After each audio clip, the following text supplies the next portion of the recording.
Bienvenue dans le podcast Corps et Fracas, le podcast mené par la Mutualité française Centre-Val de Loire qui rend des sujets de santé complexes accessibles à tous. À travers des thématiques variées, nous vous invitons à prendre soin de votre santé et de celle des autres en vous informant. Chaque thématique est explorée en 3 épisodes, complétés par un webinaire où vous pourrez poser toutes vos questions. La prévention est au cœur de notre démarche, car s'informer, c'est déjà agir pour sa santé. Bienvenue dans ce nouvel épisode de Corps et Fracas. Nous ouvrons aujourd'hui notre 3e thématique consacrée aux addictions et comportements de dépendance. Pour commencer, je vous propose de centrer notre regard sur la prévention. Pour en discuter, nous recevons Manon Palot, coordinatrice du service prévention de l'association Opélia. Ensemble, nous parlerons de l'importance de sensibiliser dès le plus jeune âge, des compétences psychosociales et de l'importance d'un accompagnement global. Bonjour Manon. Bonjour Ségolène. Manon, est-ce que tu peux nous expliquer ton parcours et ce qui t'a mené au poste que tu occupes aujourd'hui, s'il te plaît ? Alors tout d'abord, j'ai eu mon diplôme d'éducatrice spécialisée en 2013. Et donc à la suite de ça, j'ai travaillé auprès de différents publics, auprès de personnes en situation de handicap, en protection de l'enfance. J'ai travaillé au sein du PRE de la ville de Blois aussi, donc projet de réussite éducative. À l'aide sociale à l'enfance, donc au département. Donc, j'ai eu différents postes. Et dans tous ces postes, j'ai été forcément confrontée à des publics qui avaient des conduites addictives. Donc ça a toujours été un sujet qui m'a questionnée, voilà, sur lequel je me suis toujours intéressée. Et il se trouve qu'il y a eu une opportunité à Opélia VRS d'un poste en prévention. Et c'est comme ça que j'ai intégré ce service. Ok, très bien. Oui, donc c'était quelque chose qui, dès le début, en fait, ça s'est fait assez naturellement, quoi. Oui. D'arriver sur cette thématique-là, elle est au cœur de tous les métiers un petit peu du social. C'est vrai que les addictions, en fait, ça touche tout le monde, donc qu'on soit personne accompagnée, qu'on soit professionnel. Donc c'est un sujet que j'ai toujours trouvé intéressant. Et quand il y a eu l'opportunité de ce poste, moi, je connaissais pas grand-chose finalement. Et comme je suis quelqu'un d'assez curieux, je me suis dit que pourquoi pas essayer. Ok, super. Eh ben, merci beaucoup parce qu'aujourd'hui, du coup, tu vas pouvoir nous en parler. Et pour commencer, on discutait un petit peu de tes missions. Et donc, concrètement, chez Opélia, quel est le cœur du métier ? Qu'est-ce que vous faites au quotidien ? Alors, Opélia VRS 41 regroupe 2 services médico-sociaux. Donc, un XAPA, qui est un centre de soins d'accompagnement et de prévention en addictologie. Et un CARUT, qui est un centre d'accueil et d'accompagnement à la réduction des risques pour usagers de drogue. Donc, on en parlera un petit peu plus tard pour savoir exactement de quoi il s'agit. Et donc, moi, je fais partie du service prévention et formation, qui a pour mission d'intervenir dès le plus jeune âge dans la prévention des conduites addictives. D'accord. Vous faites notamment de la sensibilisation avec Opélia dès le plus jeune âge. Est-ce que tu peux un peu nous expliquer pourquoi et à partir de quel âge, finalement, est-ce que vous allez faire des actions ? Ok, alors peut-être pour commencer, je vais définir un petit peu ce que c'est que la prévention pour que ça parle à tout le monde. D'après l'Organisation mondiale de la santé, c'est l'ensemble des mesures qui peuvent être prises pour limiter le nombre et la gravité d'une maladie. Donc l'intérêt de mettre en place des actions de prévention en santé, c'est vraiment d'éviter ou de repousser tous les comportements à risque en lien avec la santé. Donc ça peut être notamment les conduites addictives. D'accord. C'est donc important d'intervenir dès le plus jeune âge avant les premières expérimentations qui peuvent avoir lieu dès le collège en ce qui concerne le tabac et l'alcool et dès la naissance pour l'exposition aux écrans notamment. Ah oui, ok. Puisque les conduites addictives, ça ne concerne pas uniquement les consommations de drogue, mais également tout ce qui est conduite addictive sans produit, donc jeux d'argent et de hasard, exposition aux écrans, etc. Donc parfois, ça va être intervenir auprès des parents plutôt, en l'occurrence. Oui, on intervient auprès de tout public, donc on intervient dès la maternelle jusqu'au lycée. On intervient également hors milieu scolaire, en protection de l'enfance, dans le secteur du handicap. Et on intervient également auprès des parents quand c'est possible. Ok, super. Concrètement, on intervient dans le cadre de programmes de prévention des conduites addictives et développement des compétences psychosociales. Donc les compétences psychosociales, c'est toutes les compétences nécessaires pour faire des bons choix pour sa santé. Voilà, donc tout ce qui est gestion des émotions, prise de décision, esprit critique.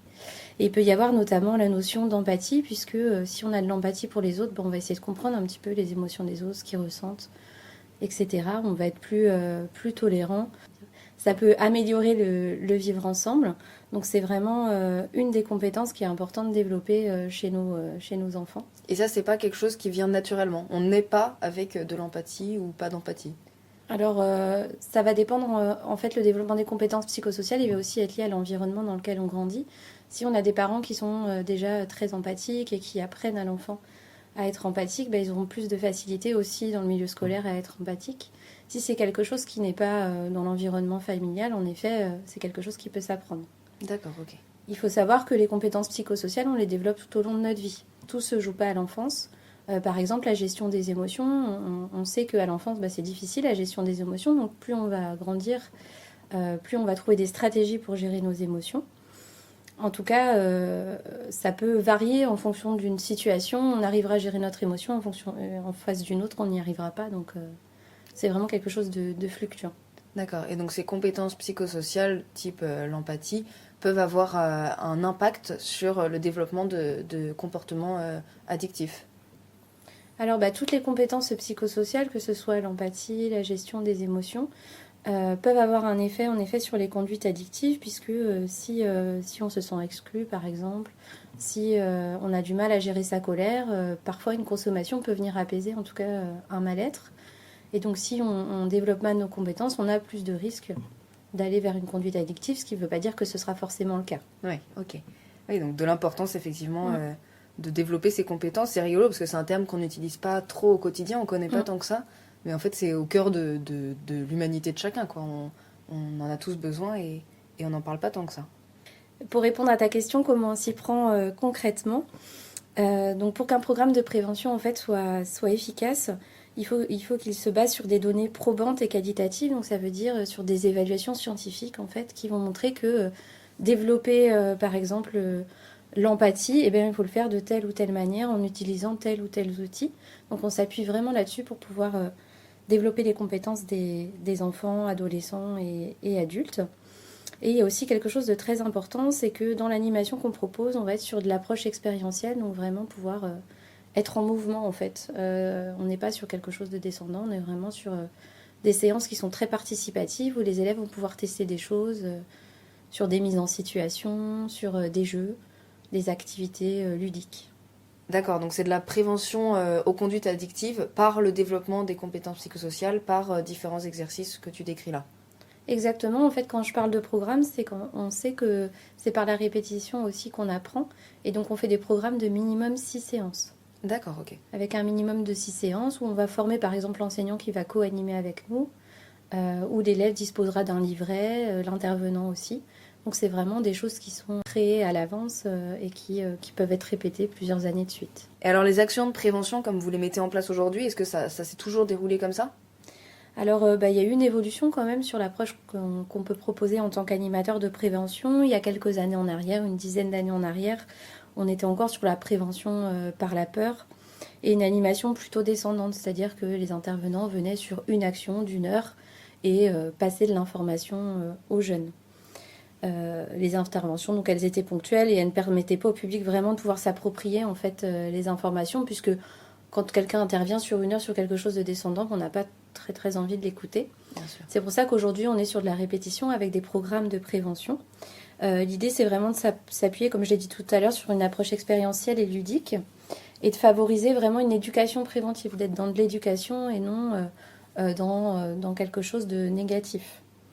L'idée aussi, c'est de créer un environnement favorable en formant par exemple les professionnels qui interviennent auprès des jeunes et des enfants. Et ça va vraiment favoriser la mise en place de nos actions, puisqu'on parlera un langage commun avec les personnes qui accompagnent les enfants et les jeunes. Et pour terminer, on adapte notre discours aux réalités sociales de chaque public. Par exemple, la réduction des risques, c'est de se dire qu'il y a des personnes qui consomment et qui n'ont pas forcément envie de modifier leur consommation. Donc on va pouvoir leur donner des conseils de réduction des risques. Donc la réduction des risques, ça peut être pour éviter la survenue d'une maladie, pour éviter une overdose. Donc par exemple, pour les jeunes lycéens, on sait qu'ils vont avoir des consommations d'alcool et très souvent, on est sur ce qu'on appelle du binge drinking, donc c'est le fait de consommer beaucoup d'alcool en peu de temps. Donc nous, on va plutôt être sur des conseils de réduction des risques, comme par exemple boire un verre d'eau entre chaque verre d'alcool, dormir sur place, être toujours avec des personnes de confiance, essayer de manger avant de consommer de l'alcool, d'espacer ses consommations. Voilà. Et on peut leur donner par exemple du matériel, des petites réglettes qui leur disent si j'ai consommé un verre d'alcool, voilà quel est mon taux, est-ce que je peux conduire après ou pas, ou des éthylotests. Mais alors, est-ce que c'est pas un petit peu facile de dire, bon, on sait que dans tous les cas, vous allez boire, donc faites, mais faites-le correctement. Alors, tu as raison de poser cette question parce que très souvent, quand on présente notre manière d'intervenir, c'est des questions qu'on peut avoir. Après, bien sûr qu'on va évoquer aussi les risques avec les jeunes. Ils les connaissent déjà, en fait, donc l'idée, c'est vraiment de les interroger sur, bah voilà, si tu bois telle quantité d'alcool, à ton avis, quels sont les risques? Ils connaissent les risques. Donc l'idée, c'est vraiment d'avoir un échange avec eux et de pas être sur que de l'information. Bah voilà, si tu fais ça, ce que tu risques. Justement, on parlait du développement des compétences psychosociales juste avant. Et ça va les aider aussi à faire leur propre choix. C'est-à-dire qu'à un moment, on ne sera pas à côté d'eux le jour où ils seront tentés de boire un verre d'alcool. Donc nous, on va leur dire, bah voilà ce qui peut se passer si tu consommes trop. Maintenant, c'est à toi de faire tes propres choix. Nous, on ne sera pas là pour te dire, bah non, il ne faut pas boire. Donc l'idée aussi de donner des conseils de réduction des risques, c'est pour limiter eh bien, les dommages liés à la consommation. Mais on n'est pas dans quelque chose où on va favoriser en effet les consommations, mais plutôt essayer de responsabiliser aussi ces jeunes qui peuvent avoir 17, 18, 19 ans et qui demain n'auront plus par exemple leurs parents derrière eux pour leur donner ces conseils. Est-ce que, par exemple, lorsque vous intervenez sur la prévention aux écrans pour les tout petits, les familles l'acceptent de la même manière? Alors concernant les familles et plus spécifiquement les parents, c'est vrai que dans un premier temps, quand on arrive sur une intervention, par exemple sur la prévention des écrans auprès des parents, ils peuvent avoir une petite réticence par peur d'être jugés, stigmatisés, etc. Mais par le biais des outils d'animation qu'on propose, en fait, ils sont assez rapidement impliqués dans l'intervention et au contraire vont venir poser des questions. Ils s'intéressent en fait aussi bien sûr à l'éducation de leurs enfants et à l'utilisation des écrans, qui n'est pas toujours simple au domicile. Donc c'est plutôt, ils sont plutôt partie prenante en tout cas des interventions qu'on propose. Merci. Et les comportements addictifs, ils n'ont pas une seule cause, mais une combinaison de facteurs assez complexes, si j'ai bien compris. Donc comment chez Opélia, vous prenez en compte cette diversité de situations pour accompagner les personnes sans tomber dans les clichés ou la stigmatisation? Alors déjà, ce qui me semble important de dire aujourd'hui, c'est qu'Opélia porte des valeurs fortes en fait en tant qu'association, que sont la solidarité, la liberté et l'égalité. Donc vraiment un attachement au respect de la liberté et de la dignité de chaque personne, au principe de non-discrimination et à l'intérêt collectif. Donc toutes ces valeurs en fait portées par l'association permettent de ne pas être dans la stigmatisation. On accueille vraiment les personnes de manière inconditionnelle. À Opélia, on ne parle pas d'un toxico, mais d'une personne avec une problématique addictive. On s'intéresse à la personne, que ce soit dans notre centre de soins, donc au XAPA ou centre de réduction des risques au CARUD. On accompagne les personnes dans leur globalité, dans tous les aspects de leur vie. On s'adapte à la demande en fait de la personne tout simplement. Par exemple, si on a une personne qui vient en entretien individuel pour son suivi et qui ne souhaite pas parler de ses consommations parce que c'est trop compliqué, mais qui souhaite plutôt avoir une aide sur la gestion de ses émotions, eh bien on va l'accompagner sur la gestion de ses émotions, puisque de toute façon on sait que ça aura un impact aussi sur ses consommations. Ok, oui, donc tout est lié, donc finalement vous répondez à la demande et vous venez pas imposer ce que vous pensez être bon pour la personne en fait. Exactement, on est vraiment dans la démarche de partir de la demande de la personne quand elle arrive chez nous, et puis de pouvoir l'accompagner dans son parcours de soins. D'accord.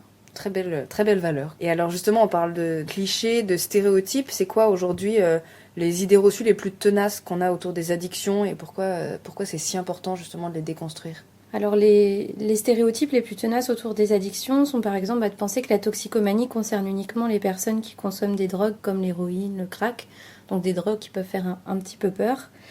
Pourtant, si on reprend la définition de ce que c'est que la toxicomanie, c'est un état de dépendance physique ou psychique, ou les deux, vis-à-vis d'un produit, et qui s'établit chez un sujet à la suite de l'utilisation périodique ou continue de celle-ci. Donc on parle bien sur l'idée d'une consommation de produits, sachant que le tabac, l'alcool sont des produits. Donc si on a une dépendance à l'alcool ou au tabac, on est dans une toxicomanie. Donc c'est vrai que très souvent, les termes déjà, quand on dit oh, celui-là c'est un toxico, en fait on ne sait pas déjà ce que veut dire toxico. Oui. Donc c'est important déjà de bien définir les termes. Et puis sur les stéréotypes qui ont un peu la vie dure sur les addictions, ce serait autour de le fait que les personnes qui consomment sont dangereuses, sont des chômeurs, peuvent être des décrocheurs scolaires pour les adolescents. De manière générale, on va penser que ce sont des personnes marginalisées, alors que dans notre société, on est dans une société addictogène, donc tout le monde est concerné par les addictions. Que ce soit l'addiction, je sais pas, à son téléphone portable, que ce soit l'addiction au tabac, à l'alcool, En tout cas, on est tous concernés, on connaît tous quelqu'un autour de nous qui a une problématique addictive. Donc il est important de déconstruire ces stéréotypes tout simplement pour limiter l'exclusion sociale des gens et favoriser en ce sens l'accès aux soins et aux droits communs, puisque quand on se sent stigmatisé, un petit peu rejeté par la société, on aura plus de difficultés à aller vers le soin. L'idée, c'est de créer un environnement favorable, moins jugeant, moins culpabilisant, pour qu'ils puissent s'investir complètement dans leur parcours. Donc ça, c'est vraiment le travail de tout le monde, de tout à chacun, de pouvoir un petit peu s'éloigner de ces stéréotypes et pouvoir penser autrement. L'idée, c'est que si une personne elle est dans une démarche d'arrêt et qu'elle vit plusieurs rechutes, si l'entourage n'est pas soutenant, si autour de lui on le culpabilise, tu te rends compte, c'est de ta faute, tu n'as pas réussi à tenir, tu as encore rechuté, etc. La personne, elle peut culpabiliser et perdre complètement confiance en elle, et donc avoir encore plus de difficultés à revenir ensuite vers le soin. Et donc moi je suis là en tant que moi-même, en tant que professionnel de santé, d'éducateur, d'enseignant, et je suis confrontée à justement une personne qui a des conduites addictives, peu importe le type. Comment je peux faire justement pour changer mon regard, pour l'accompagner ou la diriger vers des personnes qui peuvent l'accompagner ? Alors déjà, si un professionnel qui accompagne n'importe quel public se pose des questions, il peut toujours contacter nos services, que ce soit le XAPA et le CARUD, et échanger avec un professionnel de nos structures, que ce soit un éducateur, une psychologue ou une infirmière. Et on propose également des formations à destination de tout professionnel qui accompagne du public, la formation acteur de première ligne, qui est une formation qui va permettre en fait aux professionnels de pouvoir repérer et orienter les personnes avec des problématiques addictives. Donc ça permet également de changer le regard. Il y a toute une partie sur la notion des produits, qu'est-ce que c'est qu'un produit, qu'est-ce que c'est qu'une drogue, une addiction, etc. Il va y avoir la présentation de nos différents services aussi pendant cette formation. Et puis une sensibilisation à l'approche motivationnelle, qui est l'approche que nous on va utiliser en addictologie. Qui permet en fait de vraiment s'appuyer sur la motivation au changement à la personne et de pouvoir la faire émerger, cette motivation. Puisque de toute façon, nous, on peut avoir toute la volonté du monde à aider quelqu'un. Si la personne, elle n'a pas envie de changer, en fait, on va juste s'épuiser. Bien sûr. Donc l'idée, c'est d'avoir des petits outils, des petites techniques qui permettent à la personne de trouver sa propre motivation à changer. Génial. Et alors ça, c'est dans le Loir-et-Cher. Est-ce qu'il y a des équivalents un peu partout en France ? Alors tout à fait, nous dans le Loir-et-Cher, on a la chance que cette formation elle soit financée par l'Agence régionale de santé et donc elle est gratuite pour les participants. Chaque structure addicto propose en général ce type de formation à destination des professionnels, puisqu'on l'a dit que c'est très important en effet de sensibiliser l'environnement des personnes. Donc que ce soit le XAPA d'Opélia VRS, le XAPA de la Pléatacep par exemple dans le 45 ou d'autres XAPA peuvent proposer ce type de formation. D'accord, donc en tapant Opélia sur internet, globalement, peu importe où on habite, on trouvera ces ressources-là. Alors Opélia est nationale mais n'est pas présente dans tous les départements. Par contre, dans chaque département, on peut retrouver un XAPA, un CARUD et pour la plupart un service de prévention. D'accord. C'est pas toujours les mêmes associations, mais si on tape sur Google justement XAPA, donc Centre de soins, d'accompagnement et de prévention en addictologie, on en trouvera toujours un dans notre département. Super. Et donc une fois que cette formation est acquise et que face à nous la personne du coup a trouvé cette motivation, c'est quoi la suite ? Est-ce que nous on peut l'accompagner ou est-ce qu'on la redirige du coup vers vous ? Alors vous pouvez nous appeler avec la personne pour prendre un premier rendez-vous au XAPA, au centre de soins d'accompagnement et de prévention en addictologie. Au sein du XAPA, il y a différents professionnels, donc il y a une équipe plutôt médicale avec un médecin et une infirmière, des psychologues et des éducatrices spécialisées. Donc il y aura un premier accueil où la personne sera reçue pour évoquer justement sa demande, son besoin. Vous pouvez l'accompagner physiquement au sein de notre structure à Opélia VRS, donc au 6 rue de la Mare à Blois. On a également des antennes à Romorantin et Vendôme. Donc vous pouvez l'accompagner physiquement, mais la personne sera reçue seule. Ou avec vous dans un premier temps pour qu'elle se sente en confiance et puis ensuite seule. Donc sur le volet médical, on va proposer plutôt un espace de parole autour de la santé de la personne, de la prévention et de réduction des risques, donc autour par exemple du VIH, des overdoses, etc. Un traitement adapté et si nécessaire des produits de substitution, puisque pour certains produits, par exemple comme l'héroïne, il va y avoir besoin d'un produit de substitution pour pouvoir travailler sur les autres volets, que sont par exemple le volet social, où là on va être plutôt sur un accompagnement individuel sur le parcours de la personne, l'accès aux droits, l'aide pour retrouver une stabilité, un logement par exemple. Et puis le dernier volet psychologique, où là on va plutôt Il va plutôt s'agir de comprendre avec la personne les causes de l'addiction, de la soutenir dans son anxiété par exemple, ou la gestion de ses émotions. Et est-ce que ça s'adresse à tout public, adultes, jeunes, confondus, ou il y a des structures plus spéciales selon les profils? Alors sur le XAPA, on est plutôt sur un public adulte. Alors on peut accompagner à partir de 16 ans quand il y a vraiment besoin de soins. Sinon pour les adolescents de 12 à 25 ans, il existe la CJC, Consultation Jeunes Consommateurs, donc qui est un dispositif national donc qui existe dans tous les départements. Dans le Loir-et-Cher, il est porté par 3 acteurs, Opélia VRS, donc avec une antenne à Romorantin au point d'information jeunesse. L'hôpital de Blois à travers la maison des ados, donc, qui propose aussi une permanence CJC. Addiction France qui propose une permanence à Vendôme. Très bien. Et tu as mentionné plutôt le CARUD. Qu'est-ce que c'est comme structure? Alors le CARUD il se situe également aussi rue de la Mare. Il va plutôt s'adresser à des personnes, donc là c'est vraiment adulte, c'est ouvert aux plus de 18 ans, qui ont des conduites addictives et qui ne souhaitent pas modifier en tout cas leur consommation. Donc on est sur un public un petit peu différent du XAPA, puisqu'on ne va pas être vers une démarche en tout cas de changement, mais plutôt des personnes qui viennent pour réduire les risques. Donc ça peut être par exemple en prenant au CARUD du matériel de réduction des risques, tout ce qui est, je sais pas moi, kit de seringue, kit de sniff, autour de la sexualité, des préservatifs, etc. Donc on a vraiment cette notion-là. Il y a une équipe donc de 2 éducateurs et une infirmière qui peuvent aussi accompagner vers le soin, qui peuvent aider dans les démarches sociales. Et un accueil collectif au CARUD où l'idée c'est aussi de travailler sur de la socialisation, donc en étant avec d'autres personnes. Très bien. Donc effectivement, entre XAPA, le CARUD et le CJC, ça permet de toucher tout profil, tout type de demande finalement. Donc si on s'adresse à vous, il y aura forcément une des structures qui sera adaptée à la demande. Oui, tout à fait. Et ce qui semble aussi important de préciser, c'est que dans notre département, il y a une petite subtilité, c'est qu'il y a 2 XAPA. Il y a le XAPA d'Opélia VRS, où nous, on est plutôt spécialisé drogue illicite, et le XAPA d'Addiction France, où la porte d'entrée sera plutôt l'alcool et le tabac. Donc en fonction de la consommation aussi, pour bien orienter les personnes, on va plutôt orienter vers Addiction France s'il s'agit de l'alcool et du tabac, et pour les autres drogues, on va plutôt venir à Opélia VRS. Ok. Eh ben, merci beaucoup de nous avoir fait un état des lieux assez clair sur en quoi consiste finalement la prévention pour les thématiques de la conduite addictive. On va pouvoir passer aux 2 minutes culture où je vais reprendre un petit peu, expliquer comment fonctionne le système de récompense dont on parle quand on parle de conduite addictive. Donc Manon, tu peux rester avec nous jusqu'à la fin. Les 2 minutes culture. Alors aujourd'hui, je vais vous demander d'imaginer que votre cerveau est comme un jardin. Dans ce jardin, chaque plante représente une source de plaisir, partager un repas, rire avec des amis, faire du sport, écouter de la musique. Et ces plantes poussent parce qu'elles reçoivent de la dopamine, une molécule qui agit comme un engrais naturel du plaisir.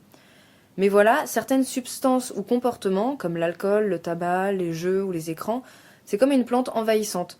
Au début, elle paraît inoffensive, mais elle grandit très vite, attire toute la dopamine et finit par étouffer les autres. Résultat, on n'éprouve presque plus aucun plaisir à s'occuper des autres plantes, seulement de cette unique liane. Scientifiquement, c'est ce qu'on va appeler le dérèglement du circuit de la récompense. Le cerveau reçoit tellement de dopamine d'un seul coup qu'il finit par réduire le nombre de ses récepteurs. C'est comme si la terre devenait appauvrie. Même quand on arrose avec de vrais plaisirs, les plantes poussent moins bien. C'est ce mécanisme qui explique pourquoi, avec le temps, on a besoin de plus pour ressentir moins. La prévention, c'est pas interdire de planter ni bannir toute forme de plaisir. C'est apprendre à cultiver la diversité, à entretenir ces différentes sources de satisfaction pour que le jardin reste équilibré. Un cerveau qui varie ses plaisirs garde son circuit de récompense en bonne santé et évite qu'une seule plante ne transforme tout le terrain en friche. Merci Ségolène pour cette métaphore qui est très représentative de ce qu'est l'addiction. C'est vrai qu'on n'en avait pas parlé, mais tu as abordé la notion d'accoutumance, de dopamine, voilà, ça reprend vraiment ce qu'est le circuit de récompense de manière imagée, et du coup ça va permettre, j'espère, au plus large public de comprendre qu'en effet on ne choisit pas d'être addict et qu'à un moment il y a une modification qui se fait au niveau de notre cerveau et que c'est très difficile d'y résister. Bien sûr, c'est l'objectif en tout cas, que chacun puisse comprendre cet aspect-là qui n'est pas toujours évident.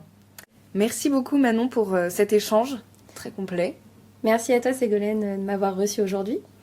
Et puis, à vous les auditeurs, on se retrouve le mois prochain avec un nouvel épisode sur la thématique des addictions et des dépendances.